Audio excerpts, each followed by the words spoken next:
Welcome to another episode of the Blacvolta Nightlife podcast, where we delve deep into everything entertainment, nightlife, and lifestyle within Ghana.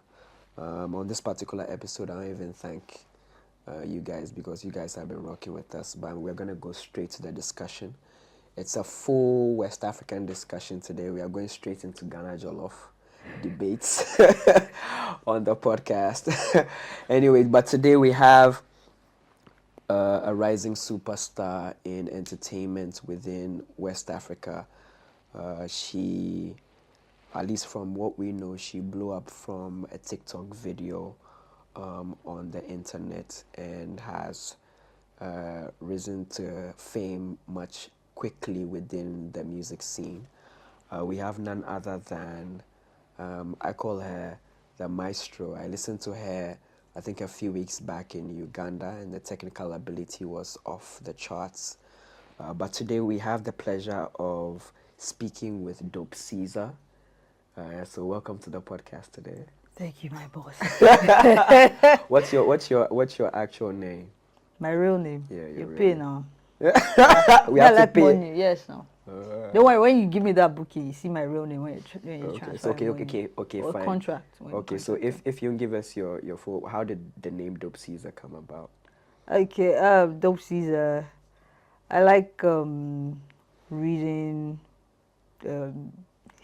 historical stuff. So like I'm very accustomed to like ancient Roman history, Greek mythology type of and thing. all of that, but mostly like history rather than mythology, because Okay. like that's like fictional. So Julius Caesar, was that guy. I found a story that he was kidnapped one time by some pirates, and he told them, "I'm gonna kill you. I'm gonna find you and kill you." And they thought it was a joke. He got released and came back to actually do what he said. So I was like, damn, I like that. That's really the scenario itself was It was grueling and yeah, gruesome, but yeah. like the determination to do that was what like stuck with me. I was like, yeah, I need to be Caesar. Yeah. So the dope part of it was someone was trying to like sign me into a management deal, and she was like, her friend was like, I think Caesar is actually just a very boring name. Why you just Caesar? Like, you get, Yeah. you need to like put something, like a prefix and like something. And I was like, I don't have anything. So she was like, you know what, you can change the whole Caesar name. And I didn't want to change it. So I was watching a DJ called Craze.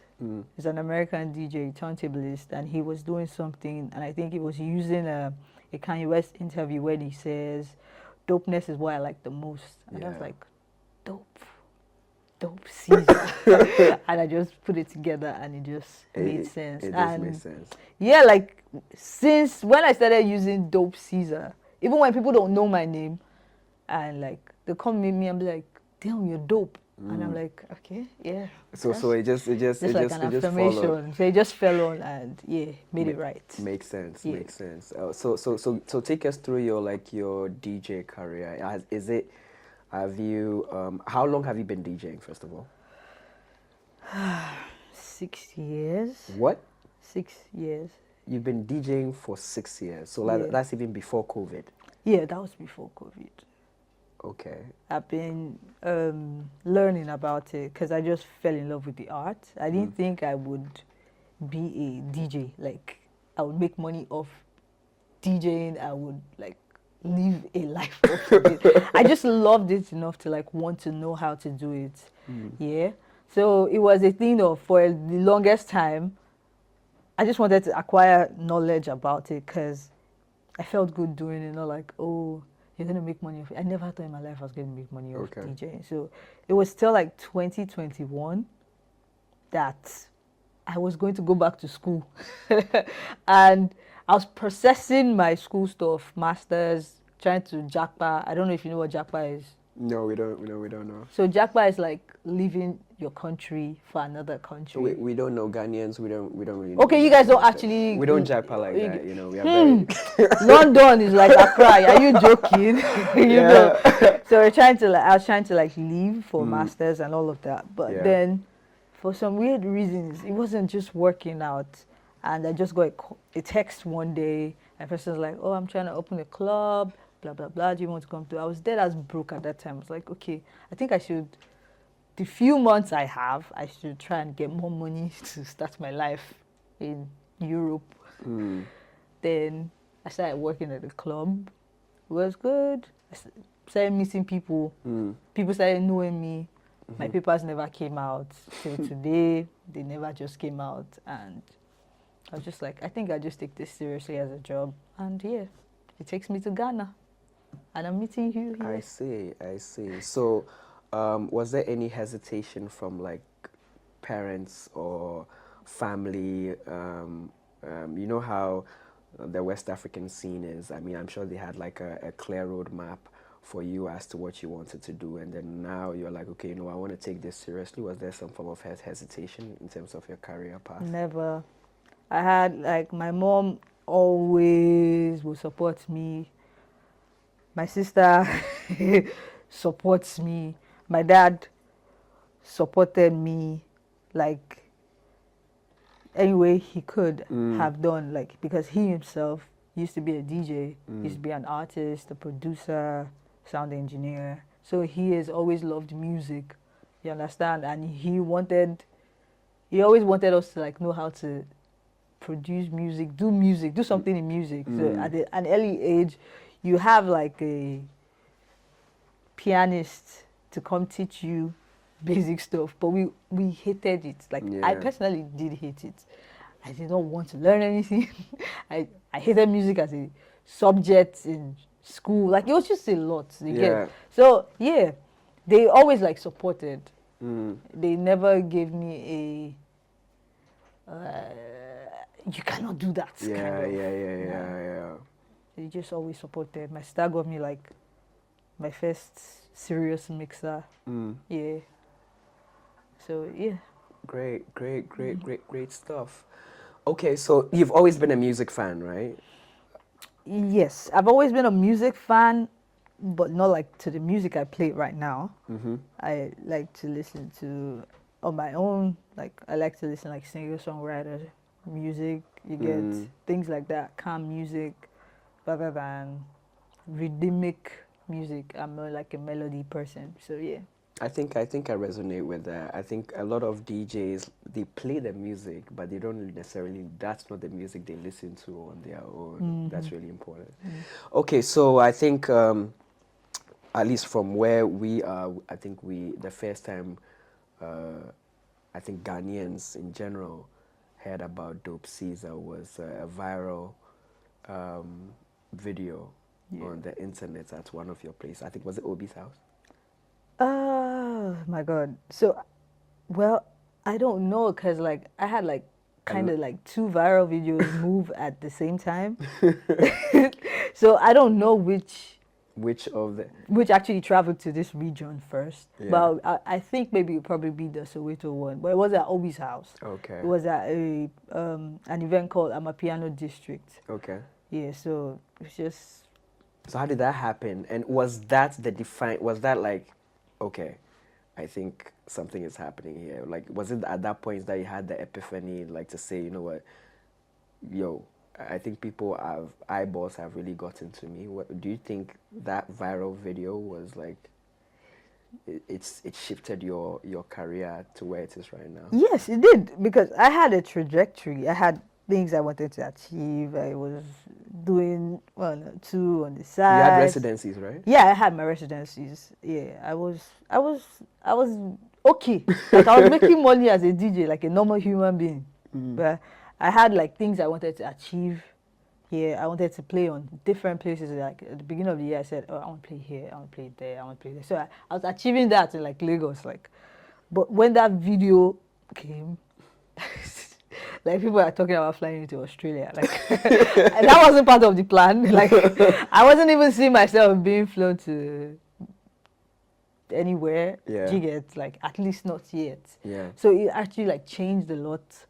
And a lot of people actually reached out. A lot of people I did not know, like industry people, and people like I knew, like these person, like like, it was like everybody saw it. Yeah. So it really changed. Like, he just took my plan off, like threw it away, and just threw me out there.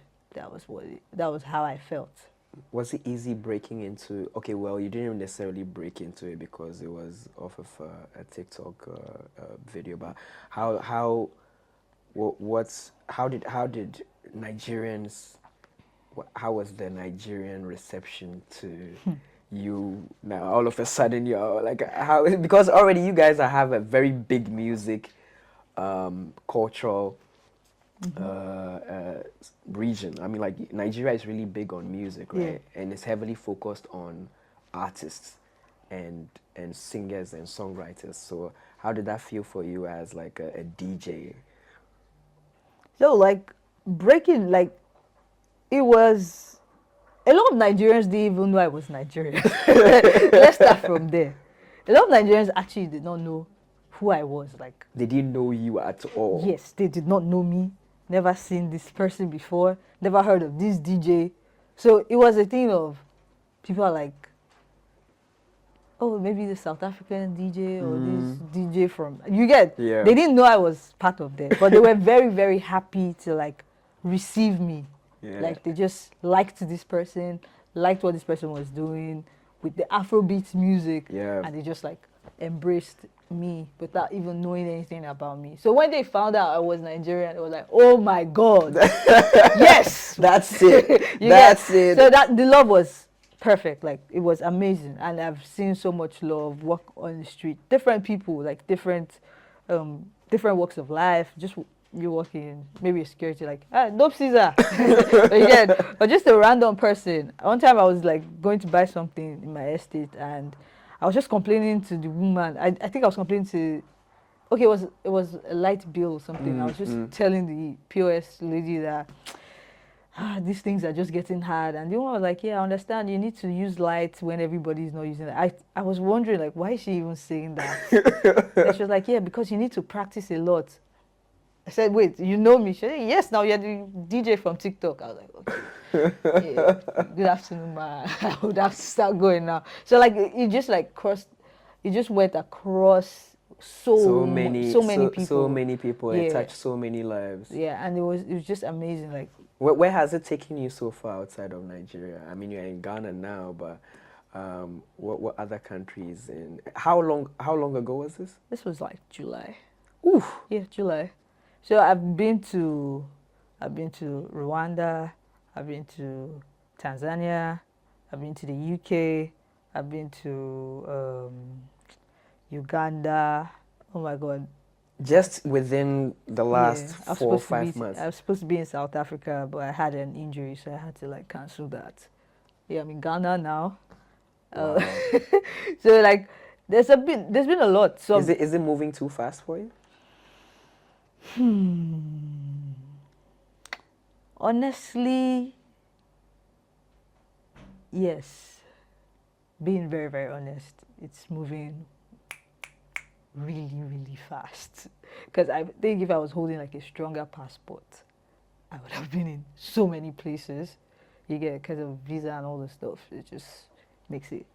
That's the only thing that's stopping That's me. stopping it right now. Because like, it's Today you wake up and it's Australia and they want you to come to UK. Yeah, they want to come to Canada, they want you to take you to America, they want to take you here, they want to take you there. I'm like, calm down. I don't like planes first. I don't like to fly, but you get. So it has actually like moved really, really fast, way beyond anything that you've ever imagined. Yeah, yeah. I see. And I want to touch base on this so that it's also, I mean, there are up and coming DJs that are also listening to you and then watching you, and you're a role model for them. How important do you have a business structure? Yes, I actually do. And how important has that been in your journey now? Like, has I mean, even a lot of artists don't have structure around what they do. To even talk about a DJ, right? So how important, what compromises your business structure, and how important is that to your career now? I think trying to stay out of trouble is like the fastest way to like really do things right. So I'm somebody that likes to. I'm a controlled person. Like I like to like foresee. I hate surprises. Like you get so the idea of maybe me signing the wrong contract or whatever made me put myself in that structure at first. Like I need to get this right from whether gigs were coming, I needed contract or anything. Nah, I first thing I did this year was like get a legal team first. Before anything, before even all of the blowing and anything, I just had somebody that if somebody gives me something, I'm like, oh, what's up? I need you to review this. So and it helped me because like I always tell people something. I feel like resentment is what actually breeds hate. And resentment actually can come from a place of misunderstanding and expectations.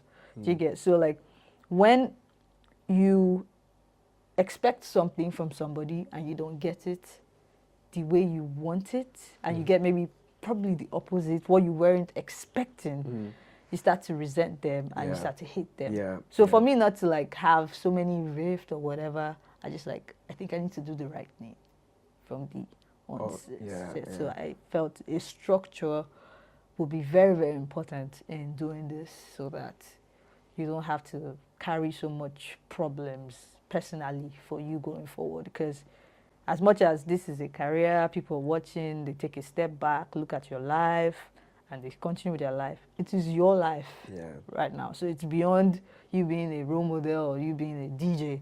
It is your... It's also your life. Yeah, it's your life right now. So you have to always take steps for your life, for yourself. When all of the cameras and everything is out, who are you inside your bedroom? You get? You have to always protect that person, because whatever decisions with the cameras rolling would affect you in the bedroom. So that's why you have to like keep it very structured for yourself. Super tight. You don't need to, you don't need to play with it. Okay. So you're in Ghana playing for your first time. Is it your first time in Ghana? No, this is not my first time in Ghana. This is my first time playing in Ghana. Okay. Yeah. So you've come to Ghana before? For excursions, school excursions. Nothing serious. Nothing serious. Oh, that was a long time ago. Yeah, it was a long time ago. Okay. Do you play? So your what kind of music do you play? Do you play music based on genre? Do you have like particular? You know, some DJs like to box themselves. I'm an EDM DJ. I play Afro beats. I'm a piano. Like, what kind of music do you play? More like there's something called a genre fluid DJ. Please educate us. Thrive to be a genre fluid DJ. Okay. So you play different genres, multiple genres, but you play it in a way it doesn't even feel like they're different genres. There's something called open format DJing, which is a lot of club DJs and play multiple genres, but you know when the switch is there. You know when it's like, oh, that's the Amapiano time, or that's the dancehall time, that's the hip hop set. You get all of it. Say that again. It's called what? Open format. I see. Yeah. So like, they are taking us to school. No, it's not really school, but like DJs know this stuff. So now you as a genre fluid DJ, you are open format, just that your presentation is a little bit different. It's a little bit unpredictable. Do you get? It's more like feelings. You like play with people's feelings rather than just play genres like. Okay, I think you did the same thing in Kampala. That's right? it. So guys who are listening, we were in Kampala, Uganda, and I think you played one of the sets. Yeah. And there was a transition between you playing Afro beats and hip hop. Yeah. Where you couldn't really tell that you had switched from Afro beats to hip hop. And I think we're with Hilda and I think Kim Promise, and then I think they actually noted that skill it's quite different. So I think I resonate with what you say to say, I mean, it's a feeling thing, as opposed to some DJs play and then you know that, oh, they've switched from Afro beats. The music is still nice. No, don't get me wrong. Like the vibe is still perfect, is whatever. But I'm more like emotional. like how I play. So I want you to like have that. Even if you get that irritating feeling, it's still a feeling. You get that's how I want it. I want it to resonate with you. How you judge my play is none of my business. You can say it's bad, but at least you have a feeling enough to remember. I don't like this person. You get as much as you have a feeling enough to remember. Oh my God, I like this person. Yeah. So I need to not keep you in a place where you're gonna forget me. I need you to remember be whether it's extreme, good, whether it's good or bad. No, like me, fool, no problem. So that because when you're thinking about it, you can't hate what you don't remember. You get. So I want you to come listen and be like, Dope Caesar, nah, I'm not going. Yeah. This is enough. That's enough. And then Dope Caesar, yeah, make they go. I need that. Yeah. So that's why I play with feelings like that. It has to make you remember. Okay. Yeah. Okay. Do you listen to a lot of Ghanaian music, and do you incorporate it into your? Yeah, I listen to Ghanaian music, not a lot. I have to be very honest, not a lot of Ghanaian music. Yeah, I try to incorporate, but it's not as much as I do with a lot of other genres. But like next year, that's the thing I said, the things I had this year had to be thrown into the bin because you get. So my plan this year was really to like really absorb a lot of sound from different regions and like just strengthen how I play. Okay. Like that way. But unfortunately, because I'm traveling, I'm always on the road. I don't have time to like really sit down and even know what's going on. Even my country, I don't even know what's going on anymore. So I'm just like, okay, yeah. But now I have a lot of Ghanaian DJs on my speed dial. So I'm always like, Alpha, this song, how it did, send me the, send me the popping song or send me this or send me that. I can always like throw my ideas to them and say, guy, what do you think about this? Like, is it gonna tap here? Like, what DJs? Who are some of the DJs that you have in Ghana that you sometimes collaborate with? Number one is DJ Toyo. Shout out to DJ Toyo. Toyo. I don't know. He's very linked to the whole Nigerian. He's my number one guy in this country. Like, he's been so supportive. He's been so, I don't know, like he's just a nice person. Yeah, so he introduced me to DJ Speech. He introduced me to I just went to his house today. Kiddy's DJ. Varosky. Yeah. So yeah. So now Speech I Varosky. meet Kiddy DJ too. Okay. So you see, like I'm already having a full circle moment. A full cycle. Yeah, we're becoming more. Yeah. And obviously, like that, I know tomorrow I'm gonna meet more DJs. Yeah. You understand? So that's it. I see. Traveling to different countries. Were you traveling a lot before this? Nah, I've never been traveling. Like, did I even travel inside Nigeria? Is the question I gotta ask myself. I probably traveled only once to Abuja, and that was like for a gig. That was a long time ago. So the cultures are just hitting you left, right, center. Yeah, but Obie's house set also like did some underground cementing. As much as the TikTok video brought everybody like, whoa, boom, but that's like 20 seconds. People would just be like, oh, probably it's a fluke. Yeah. But now you go on YouTube and you see like almost an hour video.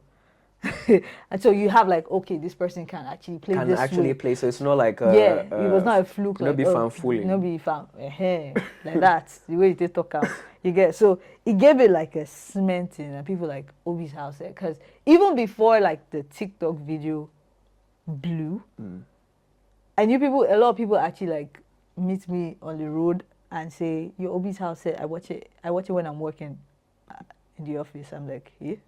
I watch it every day. I know the songs. Like, I know your transitions. I've watched it that much. So I was like, okay, this is actually doing interesting numbers. Funny enough, I've not seen the set myself. I just played it. So I even went to somebody's house to play, and he was like, I need you to play a playlist. I was like, oh, that's true. Okay, give me your playlist. I will know how to navigate your party. And he's playing my set. Like, I need you to do. He was like, the timestamp. Like, you see that transition he did there with Pokoli? He was very serious. So he bought all the drinks on that table. and said, I bought this drink to give you the extra vibe. You understand? So it was that set, like as much as the TikTok did the thing. The fact that That, Obie, DJ Obie did that.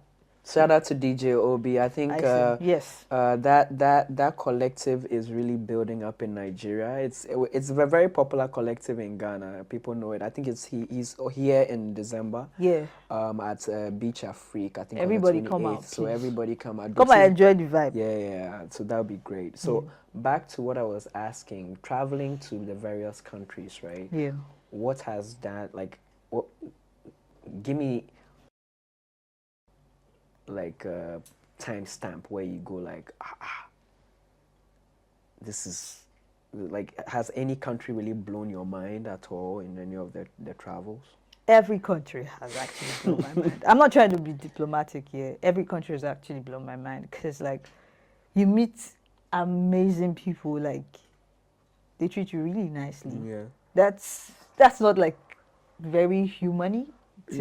I'm not saying people treat you badly like every day, but like you don't expect that level of niceness and respect. Yeah. And you just see it there. And I think it's also nice to see that because there's a lot of debate around DJs not getting a lot of respect back then. I don't know if it's the same in Nigeria, but Ghana, there's a lot of like the Ghana DJs have moved from one level to another in terms of respect. So is that the same thing with you? Well, I wouldn't really say much about respect, like DJ deserving of respect and all of that, because like I'm still new in the game, so I don't know the disrespect that has happened before. So I have to be very frank. I don't know what the context of respect really means here. So I wouldn't like really want to address what I don't understand. But I feel like, yeah, true. I understand. Like the more people see you, it's the same thing with anybody. People see you like other people appreciating you somewhere else. They would begin to like fall in line. You understand? So it's just normal. The more exposed you become, the more even the people in your house begin to respect you. Yeah. So, yeah, in that context, like exposure, people respect you in other countries. You go around, everybody's like, yeah.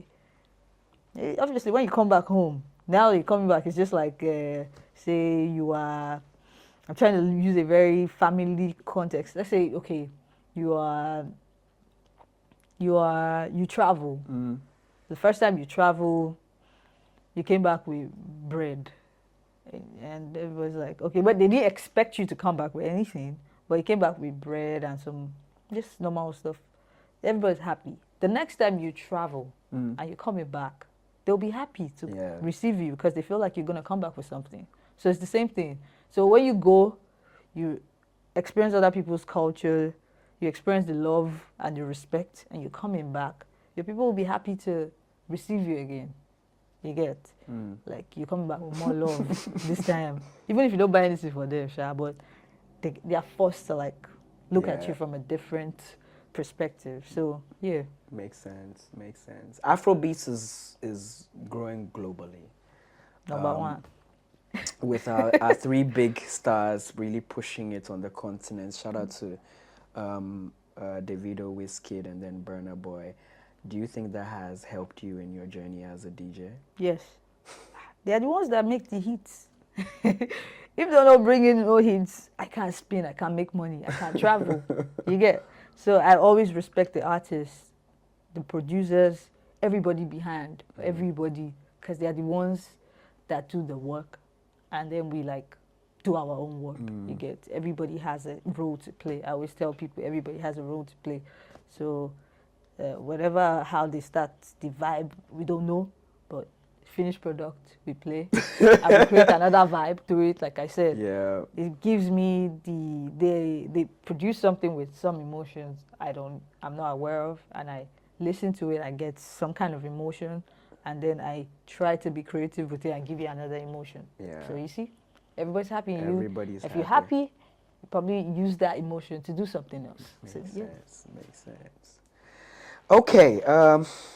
Being a female DJ, breaking that barrier, has that had, like, is there any resistance that you faced being a female DJ? I think now it's even like, even the male DJs are just gonna stop DJing because it's now going to be a full female thing. But do you think, is there any gender play in that when it comes to DJing, or does it affect you in any way? Does it stop you from getting opportunities?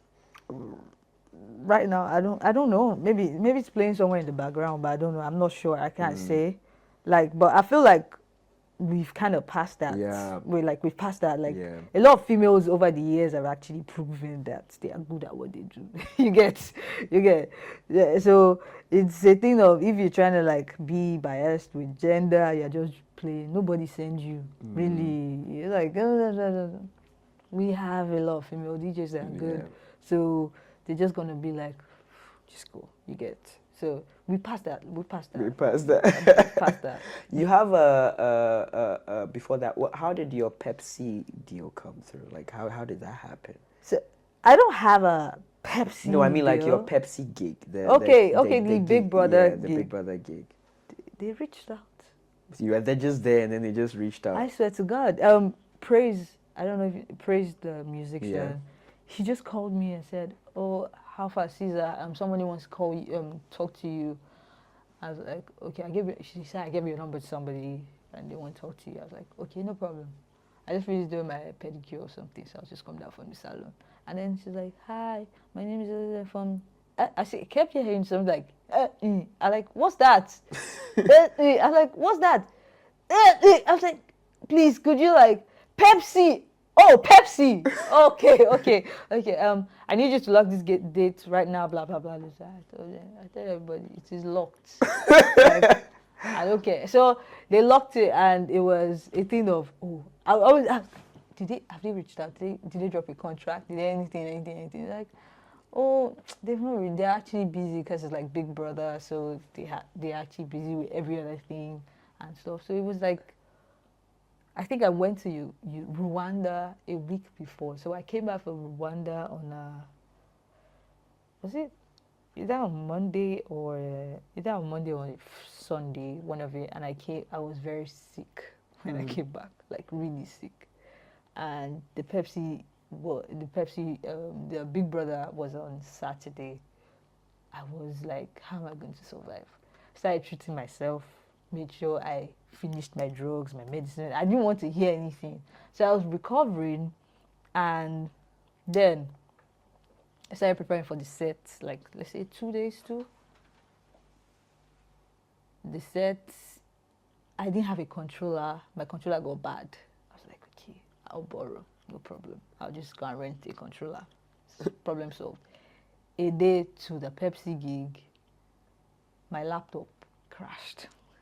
Yeah. Wow. Friday around 7 p.m. Your whole laptop crashed. The laptop was beginning to be funny. Luckily for me, I was able to like get the file out. That was the only thing I had till today. That's the only thing I have on the laptop I bought. I had to go buy a new laptop that morning of the gig, and rain fell. You bought a laptop? A full laptop, a full MacBook, a new one, that morning of the gig.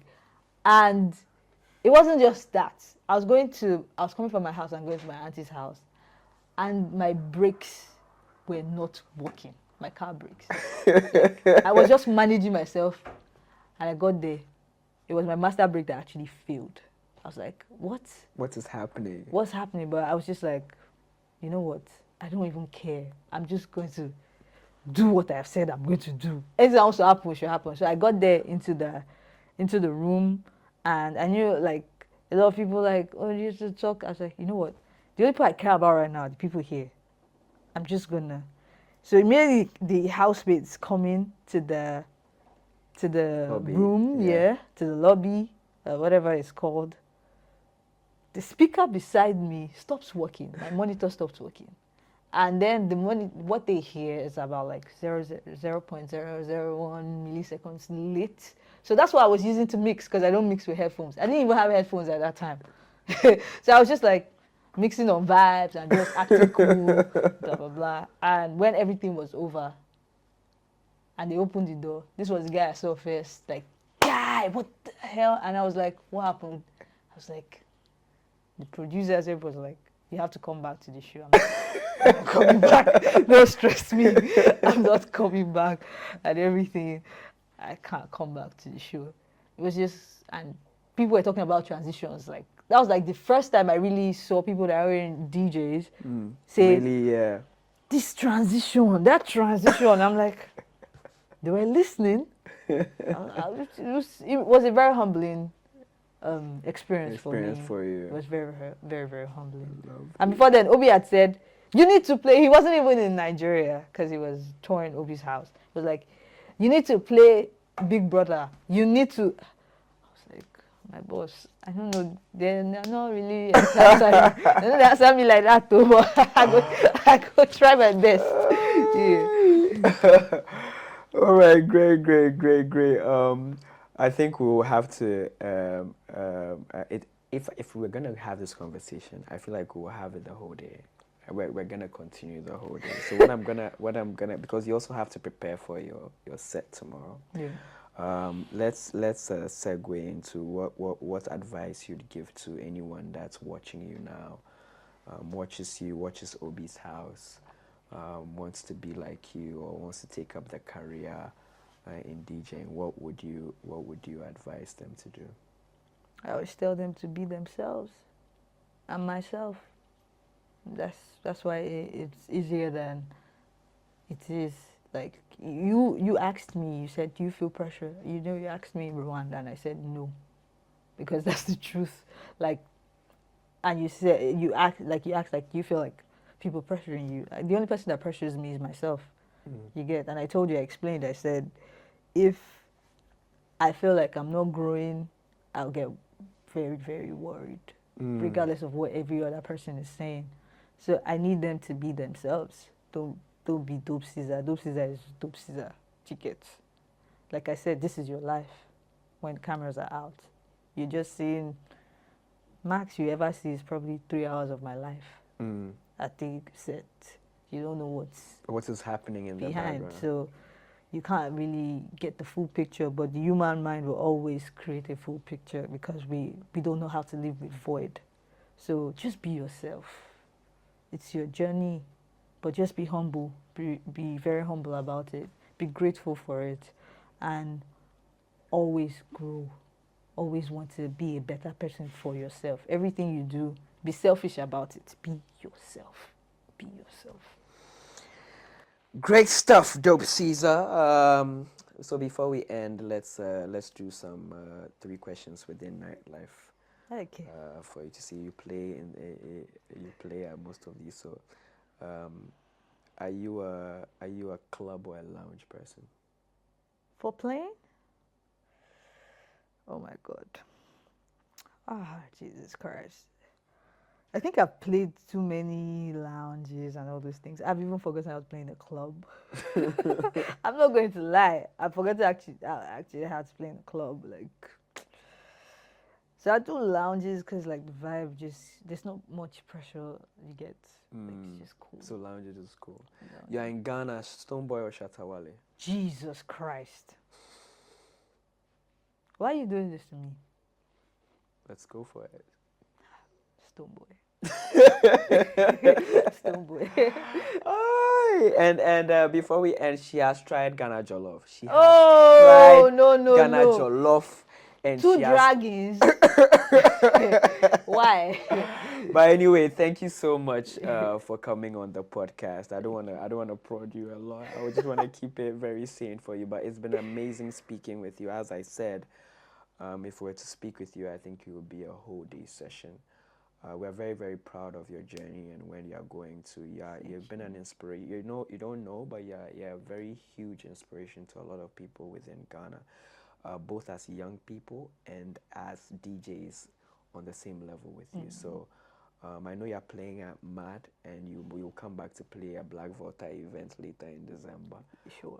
But we wish you all the best. Thank you so much. The sky is the limit, and we hope to have you back in Ghana and on the Blacvolta podcast. So Thank you so much. What are your final words? Final words. Thank you so much, Ghana. Thank you for the love. Everybody involved, everybody that has ever like checked out my stuff, stumbled across it, dropped a comment, a like, whatever, shared it. Thank you, thank you, thank you, thank you, thank you, thank you. I can't even thank you enough. People coming out tomorrow, thank you. Organizers, promoters, Blacvolta, my guy, the DJs, everybody. This is going to be like second home. I'm enjoying myself here, so yeah. It's going to be second home. And it's not far from Lagos. 45 minutes. Yeah, I'm here, you'll so come. always come. Don't ask me jollof. But I'll try fufu tomorrow. So Hey, Jesus. She says she's trying fufu tomorrow. yeah, I'll try fufu. Anyway, thank you so much for tuning in. Subscribe to the Blacvolta Nightlife podcast on Apple, Spotify. Follow Blacvolta on all our platforms: Instagram, Twitter, Snapchat, YouTube. And then until next week, catch us on the podcast. Peace out. Cheers.